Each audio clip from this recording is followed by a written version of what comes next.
میری باتوں پر ناراض نہ ہونا اور محسوس نہ کرنا، یہ میں مزاح اور آپ کو ہنسانے کے لیے نہیں کہتا، میں سمجھانے کے لیے کہتا ہوں۔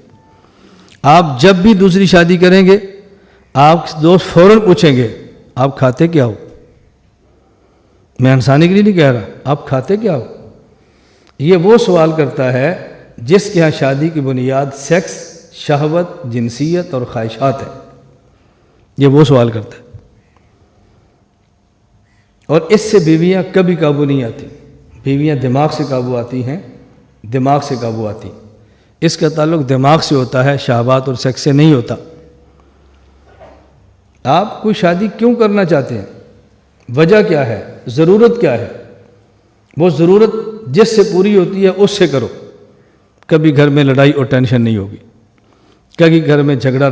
آج لاہور کی خبر ہے، ایک آدمی تیسری شادی کی پہلی بھی اجازت لیے بغیر اس نے عدالت میں کیس کیا، جج نے 6 ماہ کی خاوند کو سزا دے دی کہ پوچھے بغیر نے کیا کیوں کی ہے۔ آج کی تازہ خبر، مجھ سے ایک بندے نے پوچھا کہ مولانا صاحب دوسری شادی کے لیے پہلی بیوی سے اجازت لینا شرط ہے؟ میں نے کہا پہلی بیوی سے اجازت لینا شرط نہیں ہے، لیکن پہلی بیوی کو اعتماد میں رکھنا شرط ہے۔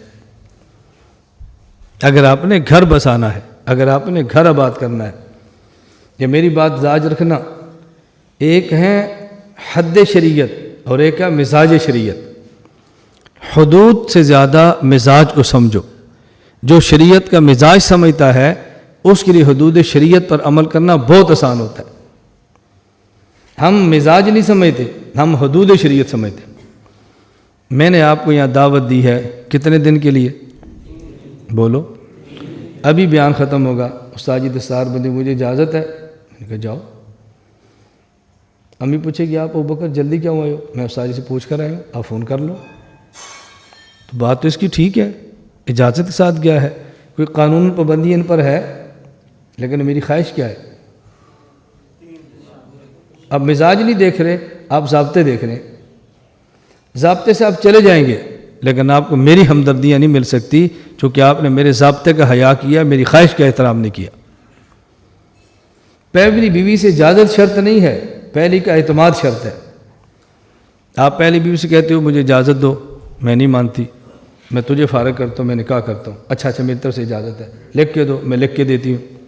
وہ آپ کو لکھ دے گی، عدالت میں اسٹامپ پیش ہو جائے گا، دوسرا نکاح ہو جائے گا، کسی عدالت میں آپ کے خلاف وہ نہیں جا سکتی کیونکہ اس نے لکھ کے دیا ہوا ہے، لیکن آپ کا گھر آباد رہے گا۔